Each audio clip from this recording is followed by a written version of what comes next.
Olá, alunos e alunas do nono ano do ensino fundamental, professor Lucas Rafael de Matemática, espero que vocês estejam bem. Hoje vou explicar para vocês a quarta semana da AMPO de agosto de Matemática, né?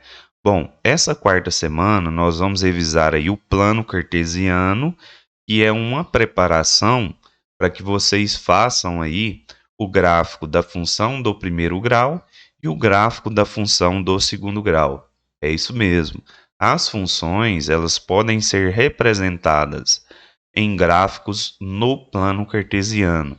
Então, por isso que nós vamos ter que revisar esse conteúdo tão importante para que não fique dúvidas na hora que você for fazer aí o gráfico das funções do primeiro grau e do segundo grau que irão aparecer nas próximas AMPOs, tá? Bom, então, o plano cartesiano ele foi nomeado em referência ao filósofo francês René Descartes, né? Então foi um filósofo francês que viveu de 1596 a 1650 e começou a estudar aí o plano cartesiano, né? É um sistema de localização de pontos usados em diversos contextos, por exemplo, na elaboração de gráficos, no planejamento de construções, em plantas arquitetônicas e como base para serviços de GPS. É isso mesmo. Quando a gente olha lá no celular o GPS, ali está retratando as coordenadas cartesianas, né? Então, nas próximas aulas, a gente vai estudar o plano cartesiano para a construção de gráfico de funções do primeiro grau, que são retas no plano cartesiano. Então, o gráfico da função do primeiro grau no plano cartesiano é uma reta passando ali pelo plano cartesiano, tá? Bom, então o que vem a ser o plano cartesiano, né? O plano cartesiano trata-se de um plano construído por duas retas numéricas perpendiculares nas quais é possível marcar localizações. Ele é composto por duas retas numéricas perpendiculares, ou seja, retas que possuem apenas um ponto em comum, formando um ângulo de 90 graus. Esse ponto em comum é conhecido como a origem, e é nele que é marcado o número zero de ambas as retas, né? Então, o plano cartesiano ele possui duas retas numéricas, uma horizontal e uma vertical, né? Essas duas retas são chamadas de abscissa e ordenada, né? As retas que dão origem ao plano cartesiano precisam ser retas numéricas, pois esta é a condição que tornará possível encontrar localizações de pontos quaisquer no plano. Então, ou seja, são retas numeradas. Essa localização é a base fundamental de muitos conhecimentos comuns no cotidiano, como a distância entre pontos. O plano cartesiano é formado por duas retas, uma responsável pela coordenada horizontal e outra responsável pela coordenada vertical. É comum usar as letras x para a horizontal e y para a vertical, né? E aí a gente usa coordenada x e coordenada y. A coordenada x é da horizontal e a coordenada y da vertical. Então, no plano cartesiano, a reta vertical responsável pelas coordenadas y é chamada de ordenada. E a reta horizontal responsável pela coordenada x é chamada de abscissa. Então, o eixo x é a abscissa e o eixo y é a ordenada, tá? Então, posso chamar ou de eixo x ou de abscissa, ou de eixo y ou ordenada, tá? Então, aqui tem o desenho já bem autoexplicativo. O eixo x, que é da horizontal, ele pode ser chamado de abscissa e o eixo y de ordenada, tá? Em alguns livros vocês vão encontrar aí esses nomes. E veja que é uma reta numerada que se cruza no ponto 00, né? Então, pares ordenados e localização no plano cartesiano, né? O que é um par ordenado.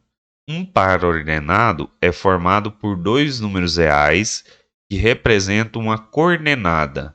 Então, todo ponto que eu for colocar aqui no plano cartesiano, ele tem um par de números, né? Que é chamado par ordenado. A ordem escolhida é a seguinte: primeiro vem a coordenada x e depois a coordenada y, que são colocados entre parênteses para representar uma localização qualquer. Por exemplo, observe a imagem a seguir. Então, na imagem a seguir, nós temos aqui, né, 5 pontos marcados no plano cartesiano. O quinto está aqui, né? 5 pontos marcados no plano cartesiano. E como que eu marco ou identifico esses pontos no plano cartesiano? É só fazer o seguinte, ó. O ponto A, 4,7. 4 é com relação ao eixo x sempre. É 4 com relação ao eixo da horizontal sempre, da abscissa sempre, tá? E 7 com relação ao eixo da vertical. Então, o encontro do 4 com o 7 é que vai ser o meu ponto A. Quer ver, ó? Olhando na horizontal, começa em menos 10, menos 9, né? E vai para a direita aqui. É 4 positivo, então vai estar à direita aqui. 4 positivo encontrando com 7 lá da vertical, né? É 4 horizontal, 7 vertical. Então, o encontro do 4 com o 7 é o meu ponto A. E aí eu venho aqui e marco o ponto A no encontro do 4 com o 7. 8 e menos 9. Então, é 8 na horizontal, vai estar à direita, porque é 8 positivo, encontrando com menos 9. Então, se fosse 9, seria aqui em cima. Como é menos 9, é lá embaixo. 8 encontrando com menos 9 é o meu ponto B. Ponto C, menos 2 e 2. Menos 2 com relação horizontal. Então, sempre eu olho horizontal primeiro, menos 2, encontrando com 2 positivo. Então, aqui é o ponto C. Menos 5. Então, está à esquerda do zero, menos 5. Encontrando com menos 4 é o meu ponto D. Então, está para baixo. Então, esquerda e embaixo. Só pelas coordenadas eu já sei, assim, a localização no quadrante. Como assim, ó? Se eu tenho 4 e 7, quer dizer que é direita para cima, porque é tudo positivo. Direita com relação horizontal, para cima com relação à vertical. 8 menos 9, que quer dizer que é a direita do zero e para baixo. Ó, o ponto B nosso, direita para baixo. Esquerda para cima, menos 2 e 2. Esquerda porque é negativo com relação à horizontal e para cima com relação à vertical. Então, esquerda para cima. Esquerda para baixo e aqui direita para cima, né? Por quê? É 5 com relação ao eixo X e 3 com relação ao eixo Y. Então, 5, 3 é o ponto E. Então, sempre você vai olhar a coordenada horizontal primeiro, ou seja, o eixo X primeiro, para depois olhar o eixo Y, tá bom? Bom, então aqui vai falar agora de quadrantes, que é o que eu tinha comentado com vocês. A região onde x e y são positivos simultaneamente é chamada de primeiro quadrante. A região onde o y é positivo e o x é negativo é conhecida como segundo quadrante. Já a região onde x e y são negativos simultaneamente é chamada de terceiro quadrante. E, por fim, quando x é positivo e o y é negativo, os pontos estão no quarto quadrante. Esses quadrantes são numerados em sentido anti-horário a partir do primeiro quadrante, que fica à direita do eixo y e acima do eixo x, como mostra a figura a seguir. Então, ó, o primeiro quadrante é esse, nessa parte aqui, em que tudo é positivo, tanto a coordenada x, tanto a ordenada y. Tudo é positivo, é o primeiro quadrante. Esse é o segundo quadrante, terceiro e o quarto quadrante, ou seja, é sentido anti-horário, tá? Se a gente for vir aqui, ó, Os pontos A e E estão no primeiro quadrante, porque todas as coordenadas são positivas, é só você observar. O ponto A e o ponto E, ele tem todas as coordenadas positivas, então estão no primeiro quadrante. O ponto C está no segundo quadrante, porque a coordenada do eixo X é negativa e do eixo Y é positiva. Então, negativo e positivo é só o ponto C. Negativo e negativo, que é o terceiro quadrante, é só o ponto D, né? E positivo e negativo é só o ponto B, que é o quarto quadrante. Então, primeiro quadrante A e E, segundo ponto C, terceiro ponto D e quarto quadrante o ponto B de bola, tá?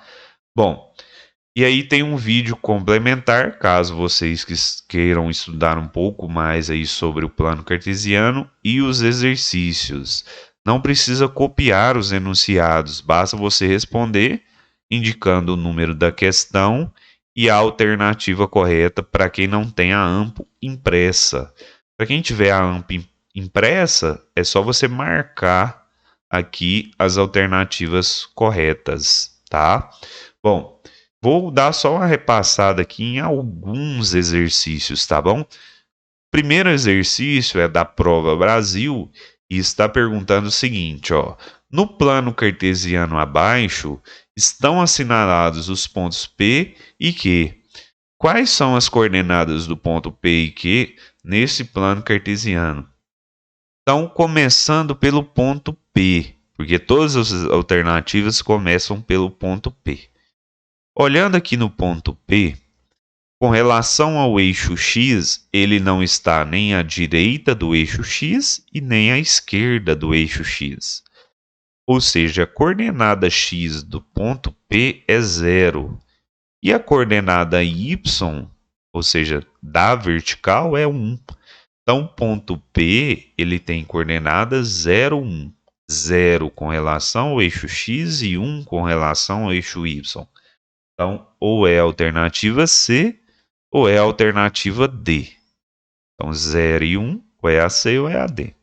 Agora, o ponto Q, com relação ao eixo X, ele é 1. E com relação ao eixo Y, ele não está nem para cima nem para baixo. Ou seja, não é nem positivo nem negativo no eixo Y. Então, ele é 1 com relação ao eixo X. Então, sempre eu tenho que olhar primeiro o eixo X. Então, é 1 o ponto Q.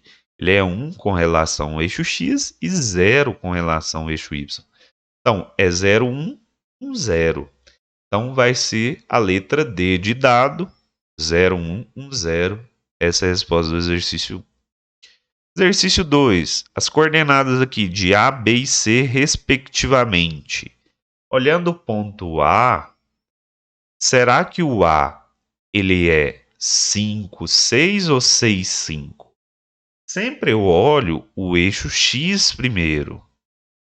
Localização do ponto A com relação ao eixo X. Aqui é 4, ele está uma unidade para frente. Então é 5 com relação ao eixo X. E com relação ao eixo Y, está uma unidade para baixo do 7, né? Então é 6. Então 5, 6 é a coordenada do ponto A. 5, 6. Só sobrou a letra C, né? 5, 6. Vamos só conferir se o ponto B é 1, 4 e o ponto C é 4, 2, igual está na letra C aqui. Então, ó, 5, 6 é o ponto A. O ponto B, com relação horizontal, é 1. Com relação à vertical, é 4. Então, é 1, 4 mesmo. E o ponto C, com relação horizontal, sempre eu olho a horizontal primeiro, mais uma vez.